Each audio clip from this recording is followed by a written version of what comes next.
Bueno, el juez del caso Koldo, les decía, Koldo, ya saben, fue el secretario, asesor, guardaespaldas, todo lo que ustedes crean que pudo hacer durante la etapa de José Luis Ábalos al frente del Ministerio de Transportes.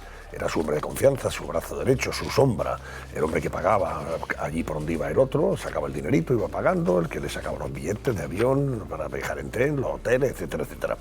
El que pastoreaba también con las amigas del ministro. En este caso ya se ha confirmado efectivamente que hubo un tiempo, estuvo con una amiga íntima ahí y se le llevaba sus viajes, dice que no eran oficiales, en todo caso que eran viajes que pagaba él, pero todavía mantenía su vida familiar hasta que se separa, etcétera, etcétera. Hoy el juez del caso Koldo, ¿qué ha dicho? Pues que ha dicho que de momento no va en este momento a pedirle al Supremo que impute al ministro Ábalos. Significa que el juez que esté investigando todo esto considera que todavía debe seguir haciéndolo él y llegará un momento en que ya se lo pase al Supremo porque Ábalos estará también metido en el caso y en ese momento tendrá que pasárselo al Supremo porque estamos hablando de alguien que es aforado en la medida en que es diputado y tendrá que pedirse el correspondiente suplicatorio para seguir adelante con el procesamiento.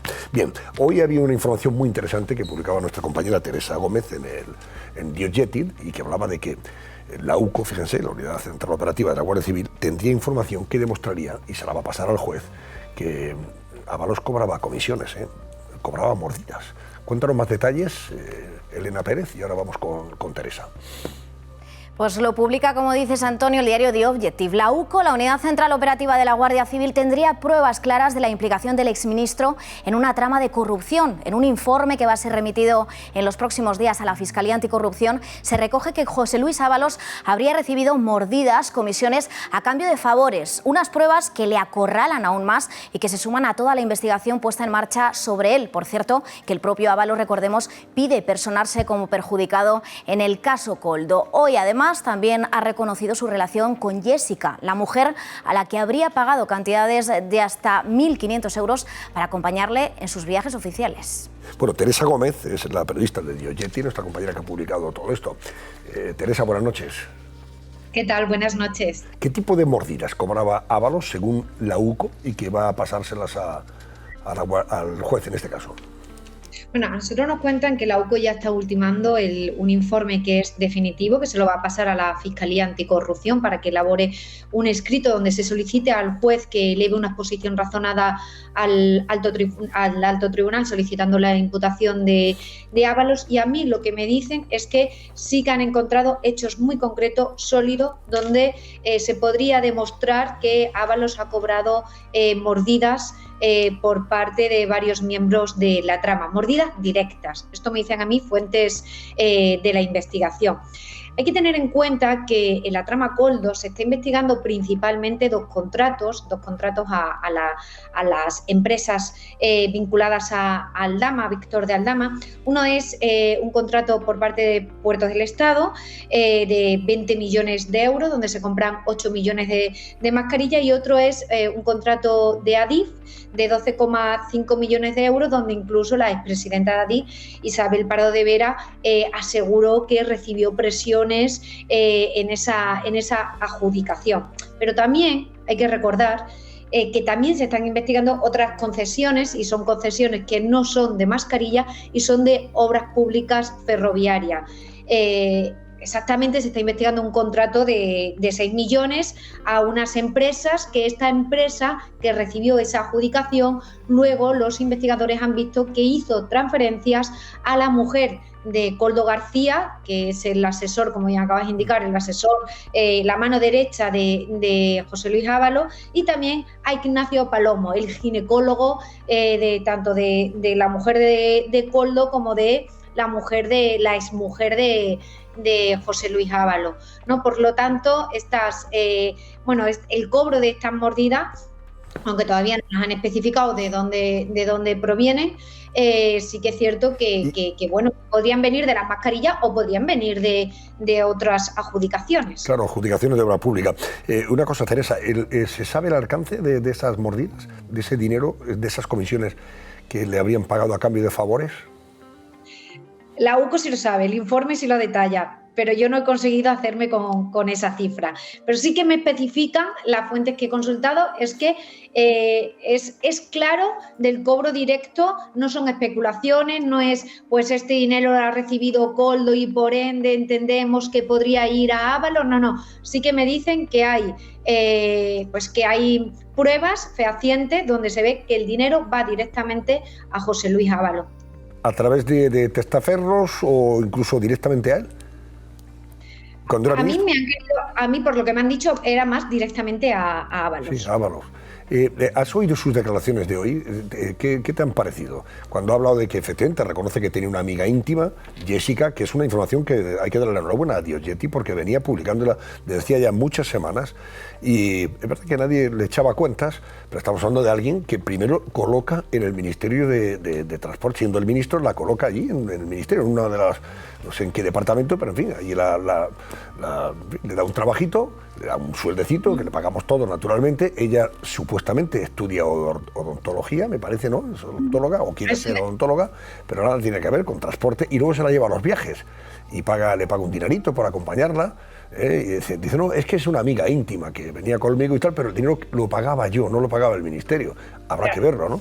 ¿Tú qué opinas? Claro, efectivamente. Y aquí hay que dejar una cosa clara, que es que a mí las relaciones, tanto a mí como a mi periódico, las relaciones afectivas de cualquier político no nos importa, nos dan absolutamente igual las relaciones que pueda tener un político, salvo si pues esa mujer recibe regalos o dinero por parte proveniente de dinero que podría no ser lícito, o si esa mujer posteriormente, después de mantener esta relación con un político, es colocada en un puesto, en un cargo público y por lo tanto su sueldo lo pagamos todos los españoles. Ahí ya empieza a interesarme un poco más esa relación afectiva, ¿no? Efectivamente, la relación con Jessica comenzó en el año 2018, nosotros tenemos constancia de que los primeros viajes se producen en el año 2018, cada vez que realizaban un viaje conjuntamente, ella le pasaba una factura determinada de en torno a 1.500, 1.200 euros, por lo tanto no sé qué tipo de relación tenía para que ella le pudiese solicitar este dinero al exministro cada vez que le acompañaba a uno de esos viajes oficiales. Él dice que esos viajes oficiales los costeaba él, y no los costeaba el ministerio, porque si los costeaba el ministerio, ahí ya sí que podría haber un delito de malversación de fondos públicos. Bueno, ya tendrá que demostrar él si efectivamente los costeaba él y cómo los costeaba, porque el sueldo de un exministro no es tan abultado como para poder pagar la compañía de una persona de 1.500 euros cada vez que la acompañaba a un viaje, más los gastos que esa persona pues podía gastar, valga la redundancia, en ese viaje, ¿no? Y luego, en febrero del año 2019, es decir, después de iniciarse la relación, pues ella, pues casualmente es agraciada con un puesto en INECO, que casualmente es una empresa que depende del Ministerio de Ábalos, y ostenta este puesto público como auxiliar de administración desde febrero de 2019, según el portal de transparencia, hasta octubre del año 2021. Ahí estuvo colocada, cobrando un sueldecito que evidentemente tenía que ver con la administración. Teresa, por lo que te han comentado en la UCO, lo que tú has conocido, esta información sobre las mordidas que habría cobrado el señor Ábalos, ¿esa información ya se la han pasado al juez? ¿El juez ya está en poder de esa información? No, ellos están ultimando, según me dicen a mí las fuentes consultadas, ese informe se va a remitir antes que al juez, se va a remitir primero a la Fiscalía Anticorrupción, y en base a ese informe que reciba el fiscal, elaborará un escrito donde solicitará al juez, en base al informe y a las pruebas halladas, pues solicitará al juez una exposición razonada para solicitar, para que se eleve al alto tribunal y solicite la imputación, porque tenemos que recordar que Ábalos es aforado y por lo tanto el órgano que debe investigarle no es la Audiencia Nacional, sino sería el Tribunal Supremo. A mí lo que me dicen hoy en la Audiencia Nacional, varias fuentes judiciales con las que he podido hablar sobre este tema, es que lo que está haciendo el exministro es intentar dilatar lo máximo posible el procedimiento. caso, por un lado está la de solicitar ser perjudicado en la causa. Recordemos que esta estrategia ya lo hizo en su momento Pablo Iglesias en el caso Dina, el querer ser perjudicado porque sabía que el juez Manuel García Castellón iba a elevar una exposición razonada solicitando su imputación. Pues en este caso Ábalos ha hecho exactamente lo mismo, y a mí lo que me decían hoy fuentes judiciales es que lo que va a hacer Ábalos es esperarse a que efectivamente, pues, si se eleva la exposición razonada y se tramita el suplicatorio y finalmente se le imputa, luego él pues renunciar a su acta para que vuelva otra vez a la Audiencia Nacional. Y no sea el Supremo el que le juzgue, ¿no? En ese caso. Sí, pero lo hacen como una estrategia. Sí, no, es una estrategia profesional. Si le juzga al Supremo, ya no tiene ningún tribunal de apelación superior, ese es el máximo, ¿no? Y por tanto, si le juzga a la Audiencia Nacional, siempre tiene la posibilidad de recurrir al Tribunal Supremo y dilatar el proceso. Bueno, Teresa Gómez, muchísimas gracias y buenas noches. Enhorabuena por la información. Gracias. Lo que está claro es que está a un paso de que le imputen. Hoy es verdad, lo del juez Ismael Moreno, cuando ha transmitido, o se ha conocido que de momento dice que no es la hora de pedir al Supremo que impute al ministro Ábalos, porque todavía hay diligencias por practicar y que quiere recibir más información. Esto mismo que nos contaba nuestra compañera Teresa Gómez es una prueba de que efectivamente eso tiene que llegar hasta el juez Ismael Moreno. Sí, muy interesante. Supuestas mordidas, comisiones que había cobrado a cambio de favores. Sí, muy interesante esta información de Teresa, y la verdad es que a Ábalos se le empieza a presentar un panorama muy sombrío. Es verdad que la estrategia dilatoria que nos ha explicado con precisión la compañera puede retrasar muchos meses la investigación, incluso algo más, pero lo cierto es que los indicios van apuntando cada vez más a un comportamiento del que él tendría que dar explicaciones. Pero es que además no solo eso, es que por un lado está investigando la UCO, que va avanzando, que acordaos de aquellos registros iniciales en Casa de Coldo y soluciones de gestión, que ahora, por lo que contamos el otro día en ABC, está en concurso de acreedores. Todo ha ido avanzando, pero la UCO de aquellos registros, digamos que hizo acopio de material, y todo esto apunta al ex ministro Ábalos. Y luego además hay otro agravante más, que complica la situación para él, y es que le han puesto la prueba en su partido. Es que el ministro Puente le está señalando que es el ministro sucesor en el Ministerio de Transportes. Por lo tanto, toda esta conjunción de elementos sitúa a Ábalos en el centro de una trama. Yo no sé hasta qué punto podrá ser o no delictiva en lo que tiene que ver con él, pero que tiene mala pinta. Y luego, escuchando esta mañana en Alsina las explicaciones sobre todo este conjunto de actividades, no sé cómo denominarlas, ¿no? Pues que uno no se queda tranquilo, ¿no? No da mucha confianza el señor Ábalos cuando se explica, ¿verdad? Hombre, además es que las cosas que se van conociendo, como estas últimas revelaciones, la verdad es que es una trama en la que cada vez está más demostrado que Ábalos era el jefe, Víctor Aldama, Koldo García, Juan Carlos Cueto eran piezas clave, pero que el que dirigía todo el entramado parecía ser Ábalos, y encima ya es posible que Ismael Moreno, pues claro, simplemente el auto que hemos conocido hoy responde a una petición de una acusación particular, la de Justitia Europa, y claro, yo creo que Ismael Moreno efectivamente está intentando recabar esos datos que implicaran directamente al exministro, porque probablemente le falta eso, ¿no? Le falta terminar de atornillar esas pruebas que le afectan directamente a Ábalos. Yo creo que eso es lo que está esperando Ismael Moreno, y lo dice muy claro, ¿no? A día de la fecha no tenemos motivos bastantes, pero quizá dentro de un tiempo. Creo que desde el principio, sí.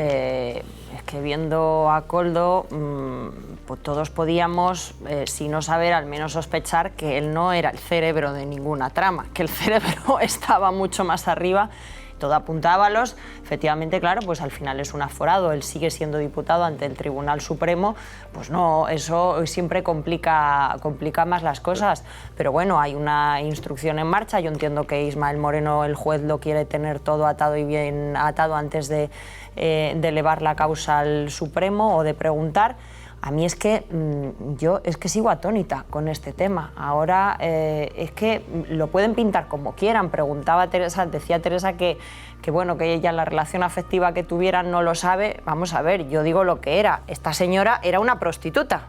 vamos a ver, si tú vas a un viaje de acompañante y el otro le paga 1.500 euros por viaje, yo no lo sé, pero por lo menos en Valladolid nos gusta ser rigurosos con el lenguaje y yo creo que parece lo que es, desde luego. Eso para empezar.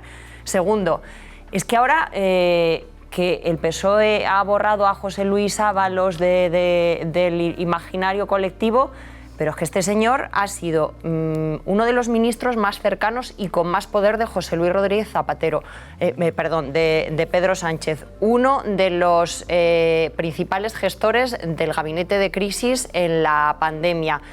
Fue el diputado que defendió la moción de censura que presentó Pedro Sánchez. Contra la Fue corrupción. secretario de organización del Partido Socialista. Y ahora todos nos dicen que este señor de los que le hablamos, que no tiene nada que ver. como ya lo han La echado cuestión es del saber grupo si ese parlamentario cortafuegos socialista, Claro. pues ya... Pero la y- cuestión es que el público se va a creer ese cortafuegos de urgencia de última hora, porque es que No, yo creo que no. realmente... Y luego otra cosa más, fue el que iba en el coche con Pedro Sánchez al principio. Pero es que Bien. es importante insistir en la idea de que era a la vez secretario de Organización y ministro de Fomento, porque ha habido casos previos de personas que han tenido esos dos cargos, pero no a la vez. No a la vez. El ministro de Fomento se dice siempre, es la empresa con mayor presupuesto de España. El Ministerio de Fomento tiene un presupuesto monumental que va de las grandes obras a pequeñas obritas en pequeños pueblos, pero que cambian la vida de las zonas. Sí, sí. Es decir, el poder inmenso del Ministerio de Fomento, en caso de caer en malas manos, es tremendo. Si eso lo juntas con ser secretario de organización de un partido a la vez, es decir, el territorio y las obritas, no los obrones, las obritas, pues tienes un poder inmenso.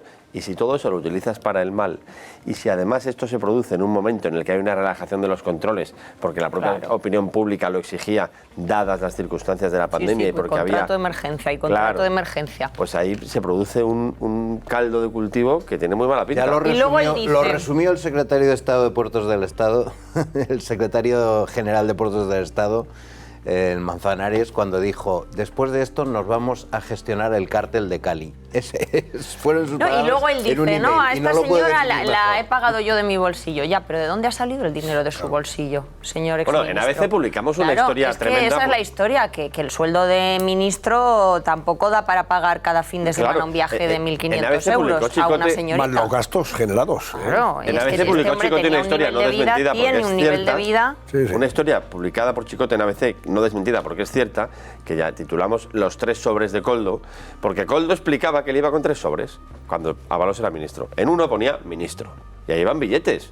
Y si el gasto era correspondiente a un ministro, se pagaba con el sobre de ministro. En otro ponía José, por si el gasto era de José, su amigo, tacatá, los billetes salían del sobre José. Y en el otro ponía PSOE. Y Fíjate. claro, a veces preguntamos, Chicote preguntó: oiga, señores de Fomento, ¿ustedes pagan nóminas en billetes? Eso, señores del PSOE, ¿ustedes pagan Estoy pagando en gastos en los gastos que liquida cualquier empleado, los paga usted en billetes? ¿Y esos 3 sobres? Sobrecogedor. Sí, sí. Esos 3 sobres, es que eso fin. nunca se ha explicado. ¿Esos 3 sobres dónde están? ¿De dónde sale el dinero? No, es una trama, y además que gana en exuberancia, porque ahora esto del ginecólogo, que a la vez era ginecólogo de su esposa, de su exesposa, y yo no sé si de luego Jessica esto- también, y que este era el que hacía recibía los pagos, bueno, o era el intermediario. O sea, me parece muy tremendo, exuberante también la trama, ¿eh? Es tremendo. En fin, vamos a ver en qué acaba la cosa, pero parece que va a acabar efectivamente en el Tribunal Supremo, imputando al exministro Ábalos.